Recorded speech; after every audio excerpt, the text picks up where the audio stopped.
कसं सर नाव तुमचं? Chidambar. Last time तुमचा स्टेपवरती बसला होता. हे आता तुम्हीच बंद केलं का त्याला? हां. असं बाथरूम मध्ये त्यांच्या आलंय आणि कवड्या असू शकताय हां, कवड्या. आणि नाणेटी असू शकताय, वेगळा साप असू शकताय, लहान पिल्लं कुठली पण असू शकतात. हा मात्र तिन्ही अंदाज चुकीचे आहेत.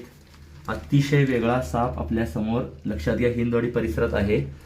तुम्ही याला दुतोंड साप म्हणता. तुम्ही बघू शकता त्याने स्वतःच बंद केलेत. आणि आता महत्त्वाची गोष्ट तुम्हाला दाखवण्याची वेळ आलेली आहे. सगळ्या सापांचं तोंड मोठं आणि शेपूट लहान असते. ही ह्याचं तोंड आहे लक्षात घ्या, आणि ही ह्याची शेपूट आहे, ती बोथट आहे. मी आता ह्याला इकडनं हात लावून दाखवण्याचा प्रयत्न करतो. जीभ काढायला तुम्ही बघू शकता.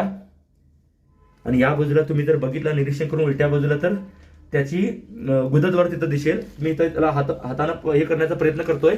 तुम्ही बघू शकता लक्ष देऊन. हे बघा, तो एकाच बाजून जाण्याचा प्रयत्न करेल. तुम्ही याला डबल इंजिन वगैरे म्हणता. मोठा साप असतो त्याला मंडोळ म्हटलं जातोय. आणि तो बाथरूमच्या पाईपमधनं आला असेल. मी कितीही त्याला प्रयत्न केला तरी तो एकाच बाजून जाण्याचा प्रयत्न करतोय, उलट्या बाजून जात नाही आहे, म्हणजे रिव्हर्स गेअर घालत नाही आहे. आणि तुम्ही मला त्याला दोन तोंडाचा साप म्हणता. हे त्याचा पाठीमागे गुदद्वार आहे लक्षात घ्या. आणि दोन तोंड आहेत तर स्वतःला नक्की प्रश्न विचारा. दोन्ही बाजून खातोय, खरं तर त्यानं संडास पण केला. दोन्ही बाजूनं खातोय म्हणतात, मग संडास कुठनं करतोय हा प्रश्न आहे. आणि मधून संडास करतोय म्हणणारे पण महाभाग आपल्याकडे आहेत. पण संडास करण्याची जागा इथं पाठीमागच्या बाजूला लक्षात घ्या.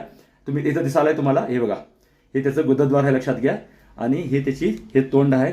जगातील कोणत्याही सापाला दोन्ही बाजूला दोन तोंड नसतात. याला एकाच बाजूला तोंड असं लक्षात घ्या.